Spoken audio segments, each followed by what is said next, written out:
Hi everyone, welcome to the spring semester. It's nice to be back with you all. This will be the introductory video for Contemporary Art Seminar Dance and Embodied Practices, FA 323 or 523, depending on how you're registered. I'm going to basically use this video to just go over the course syllabus. I'll quickly then touch on the Gay Morris reading that I gave you.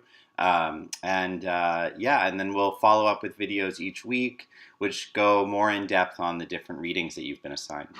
So if you take a look at the syllabus, everything is pretty much the same as last semester. You can email me for a time for us to have a Skype meeting if you want to have some sort of office hours visit. Everything will be done through the Learning House website, so all of your readings have been posted there. You're not required to buy any books. You'll submit all of your assignments through Learning House. So if you have any trouble accessing that, you should of course get in touch as soon as possible. This course we sort of pick up on what we started last semester with modern and contemporary art history, theory, and method. And we start to focus more on embodied practices, live performance, and also choreography, which is a major component, of course, of the MFA program. I won't go through the course description. I'll allow you to read that. Needless to say, the course is in some ways designed to first give you a bit of a background history on some of the kind of shifts that occurred in dance practice, especially in the US, but also throughout the world. And then we'll spend most of the semester actually trying to look at work. Since what we're talking about is embodied practice and live performance, I think that one of the best ways to access that is actually to spend time watching documents of live performance if you can't actually go see the live thing itself.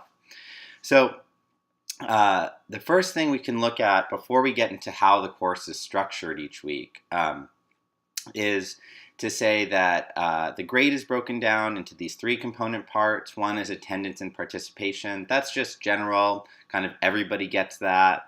As long as you participate in the class, you're golden. You don't have to go do anything above and beyond, just literally doing the work. Reading response papers, which I'll go over in a minute, and then your final projects. What I've done this semester, since I got some feedback that people wanted a bit more feedback on their writing, is I built smaller writing assignments more frequently throughout the semester. That way I can give you feedback on those writings. And for your final project, as you'll see, you're actually just going to collect all of those short writings as a sort of dossier. So in fact, you'll be writing your final paper as we go along through the course. So that should hopefully make the workload a bit more manageable. So the first thing to note is that you're going to have 4 reading response papers due throughout the entire semester. Each of these reading responses is about 2 pages. It should be a kind of critical or analytic essay. It's not just an opinion piece, and it can't be totally creative insofar as submitting poems or fiction writing, although I encourage you to experiment with form in your writing if you want. You're allowed to pick 4 from any of the dates in which a reading response is due, and there are more dates than you actually need to submit for. So what I recommend you all do is take a look at the syllabus, figure out based on your own schedule and your own interests which dates really work for you, and commit to writing reading responses for those days. I lay out some specifics about what I'm looking for in your reading responses. It's basically the same as last semester. The point is not at all to kind of come down on you heavy about being, critical writers. This is not an undergraduate class. This is an MFA level class. So the idea is really that as artists, you are going to be expected to write about your practice. And you're going to be expected to write about your practice in a variety of ways, whether it's grant applications or proposals, or even just like in communication with curators and arts institutions. So part of what I hope to be able to do in giving you these writing assignments is that we can work on writing together so that you develop tools so that you can frame your practice in the language that it best suits it.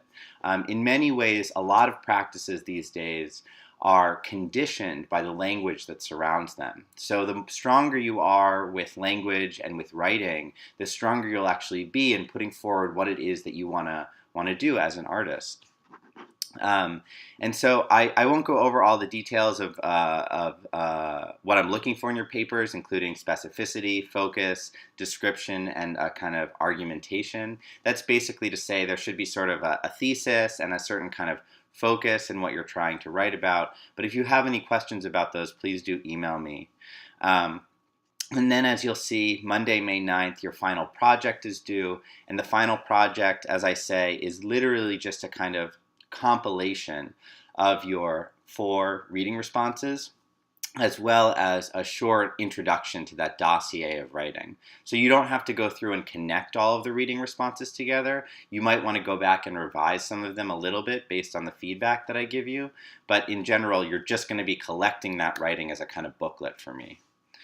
And for yourselves. I've listed the required course readings. Some of these, if you're very interested in choreography and embodied practices, some of these are actual books that you might want to consider buying for your own library, but I will provide, as I said, PDFs of all of these readings. So let's jump into the schedule of assignments, which is on page 3.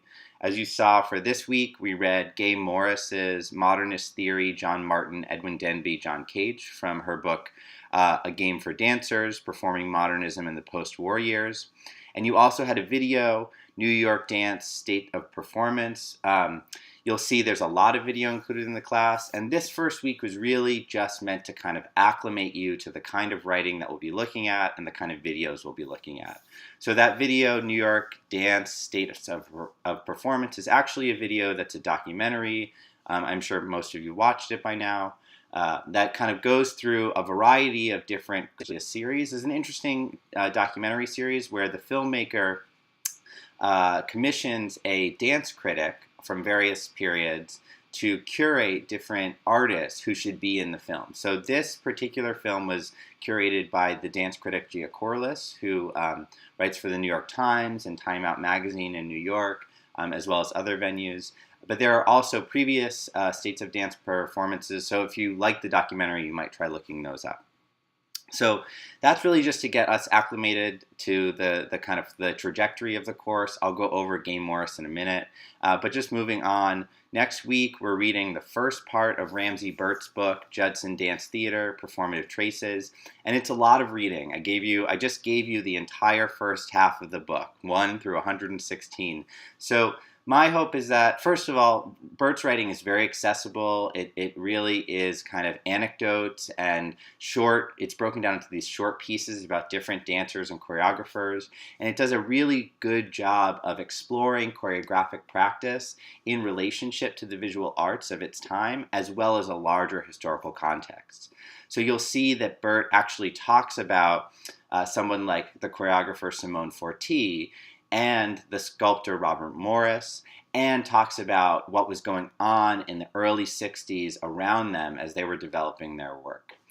So I think it's just a really good primer for us, and I fully expect that you'll skim some of the pages. Some of it will be uninteresting to you, some of it will be familiar to you, but you should just kind of use the Burt book as a background for the future work that we do in the class. And you'll see that a number of the choreographers whose work we look at throughout the course are actually given their own little section inside of Burt's book. So it's almost like a textbook, really. So you're going to read the first half of Burt's text, and then the following week, for the following week of February 8th, you'll actually watch Merce Cunningham's Points in Space, which was filmed in 1986. It was choreographed much earlier than that. It was filmed, I believe, by the BBC as a documentary.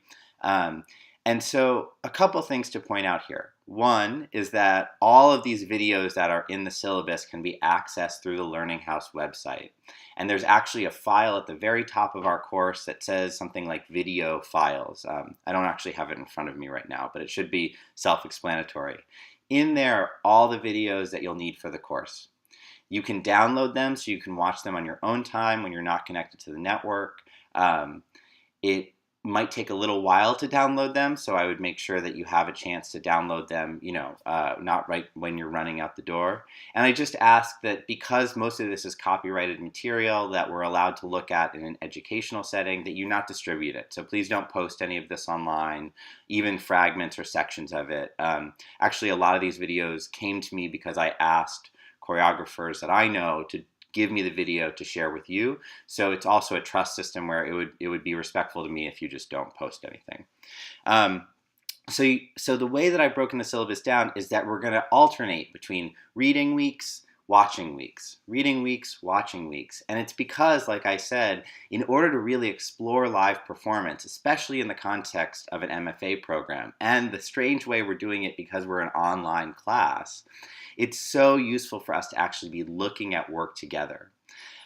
It should be way more interesting than just reading about these practices. You know, when you read about dance, you're already reading a translation of the thing itself. It's not like when you read about a painting and they can reproduce an image of the painting in the book, right?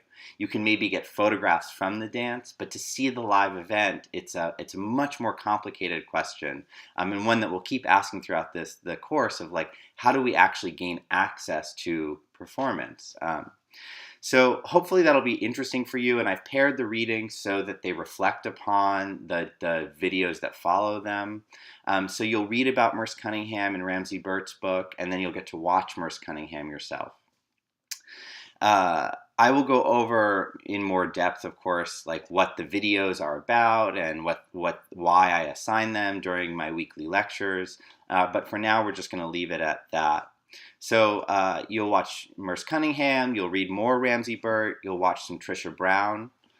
Then we'll read about Yvonne Rainer's practice from Carrie Lambert Beatty and a wonderful theorist, So-Young Yoon. Then we'll watch Yvonne Rainer. Then you'll have spring break. Following that, we'll start to explore beyond just the canon of American performance. You'll look at Daniel Goldman and Andrea Lepecki, who are writing about questions of control and improvisation. And you'll look at the work of Echo and Coma and Meg Stewart. You'll read more Daniel Goldman and Brenda Dixon Gottschalk. We'll look at the kind of relation of race and global ideas of race and choreography. Then you'll read from David Gear's book, and we'll look at questions of disability and AIDS and virus and the kind of intimacy of bodies in relationship to choreography.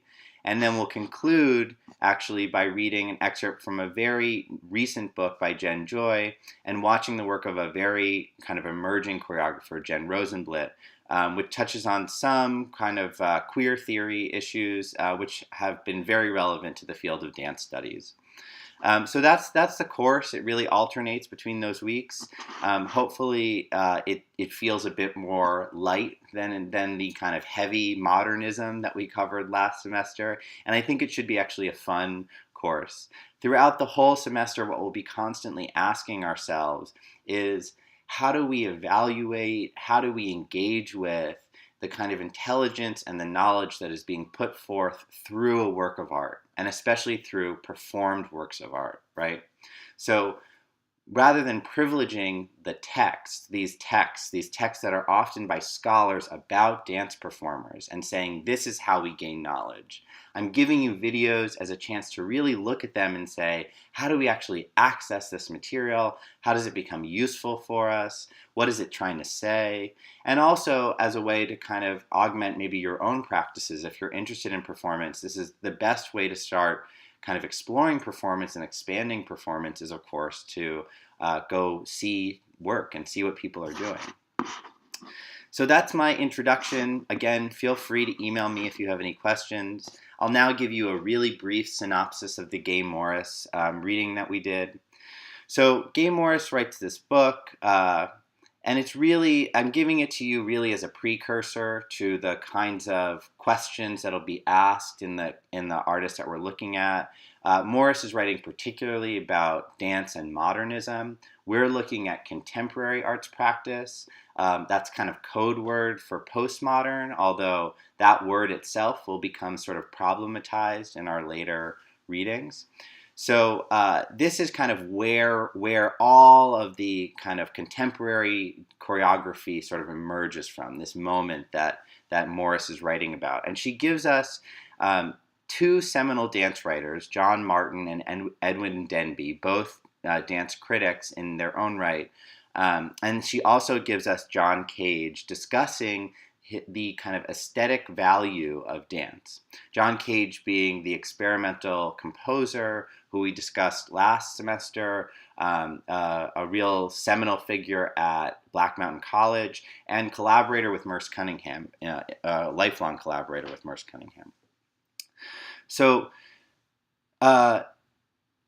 in Morris's reading, we get that there is a concern that should feel familiar from last semester, and it's a concern again for the degree to which dance or performance or a live art or the kind of encounter with art engages the audience, to what degree it engages the audience, and what degree it is meant as a kind of social force. Is dance meant to bring people together and kind of convey a message? Or the degree to which dance is about formalism and abstraction? Is it about distancing us from a familiar world? So should dance be telling a story that we recognize, or should the movements be so abstract that we don't recognize structure inside of it, or at least narrative structure? And always at the center of that concern is a concern over how we should understand viewing live bodies in space. And this is going to be a problem that we'll keep coming up against, and it's so fruitful and so interesting that it's so ingrained in the language around art that art objects are timeless, that they exist and they persist, right? That a painting like the Mona Lisa hangs at the Louvre, and it hangs there and it remains unchanged in some ways, right? That has a different temporality than all the people who are going to see it, who are aging and dying and generation upon generation going to see Mona Lisa exactly as she is. Not so with live performance, of course, and not so in the most acute way where you go see a dance, it happens, it's over, you leave, and it's done. You can record it, but then the recording, one might say, is something entirely different than being at the live event. You could go back the next night, but you're not there the previous night, and the dance might be slightly different, even if they're doing the same moves. So that kind of ephemerality, it's called that's ephemerality or of performance, is really challenging for the ingrained ways that we think about art as very much kind of a static object in time. So really for inside of, that's the kind of larger perspective of how dance fits in the visual arts field. Now inside of dance itself as a medium, we're going to be confronted with these questions of what should be the focus of dance. Is it about the mechanics of the movement, or is it about the communication capacity that live performance has? So really another way to say that is, should dance have a narrative or not? Or does it activate some other aesthetic sense or other set of values beyond narrative? Is dance a visual medium? Is it something that we as the audience sit and watch? Or is it a somatic medium? Is it the kind of medium that actually touches you in a certain way, that seeing live bodies move, bodies that are moving in relationship to their own sense of their capacity and movement, how does that relate to the audience? Is it a different type of connection than the one of standing in front of a painting and looking at it? So this question between somatic and sorry, I'm looking at my notes. The somatic and the visual will become really interesting for us to explore. So you can see in Morris's summary of these thinkers the kinds of foundations of modernism that we already rehearsed last semester and we're not going to go over again. It's something that a number of the artists in this class will be reacting against, and that's just why it's good to refamiliarize ourselves with it. Modernism, it means one thing in the visual arts, and it means something similar but slightly different in the kind of confines of the dance world or in terms of the history of choreography. So really what postmodern and contemporary choreographers will be reacting against kind of most strongly, and this is a very broad generalization, but one is ballet. Ballet is the most familiar form of dance. It's all about this verticality, this being upright. It comes out of a court dance in Louis' court in France in the Renaissance. And so there's this whole sense of the kind of highbrow nature of ballet and its attachment to telling a narrative that a lot of dancers and a lot of choreographers will react against. At the same time, a lot of postmodern and contemporary choreographers will draw on the techniques of ballet to do something different with it. In addition to that, the modern dance movement is perhaps best summarized by the choreographer Martha Graham. And if you don't know Martha Graham, it's really easy to look it up, but a quick summary is that Graham reperformed a number of the Greek tragedies. She believed that she became these heroic female figures. For Graham, the movement was all about a contraction that happened in the core of the body. This contraction, of course, it goes against the kind of verticality and the relationship to the limbs that ballet has. And Graham's work might be said to be highly expressive because each gesture was supposed to have so much significance. This as well, postmodern and contemporary dancers will react against, because they will react against the idea that they are becoming something else in the context of making their work. There will be a reaction against the kind of extreme expressiveness that Graham puts forward, and again, the attachment to telling a story, to dance having a narrative inside of it. So Morris concludes by saying that in spite of their differences, all three of the critics and the writers that she's summarizing, Cage, Martin, and Denby, shared a modernist project grounded in trying to define dance as a pure or autonomous art form. And perhaps most central, Morris claims, was their investment in separating out the mind-body connection, right? So we have this notion of the mind-body split, right? The mind controls the body. The mind is somehow superior to the body. That the body, if you err, if you slip, if you fall, it's because your body fails you, not your mind, right? This sort of privileging of the mind over the body, it goes way, way back in theory and history, and we won't need to rehearse all of that. But it's important for Morris that these writers, Cage, Martin, and Denby, they in a way say that the best way to access dance, to appreciate its value, to get inside of it, is you have to let go of the mind and just approach with the body. So you have to let go of intellect. You have to let go of the intellectual. Now, this is an interesting proposition because on the one hand, it undermines the way in which we privilege thinking over other ways of inhabiting space. And at the same time, it's super problematic to assume that the body itself doesn't have a kind of knowledge that is in relationship to the mind. So a lot of the readers that we'll read and a lot of the choreographers we'll look at in many ways play with that dynamic between mind and body and how it's a much more supple relationship than saying simply the mind controls the body.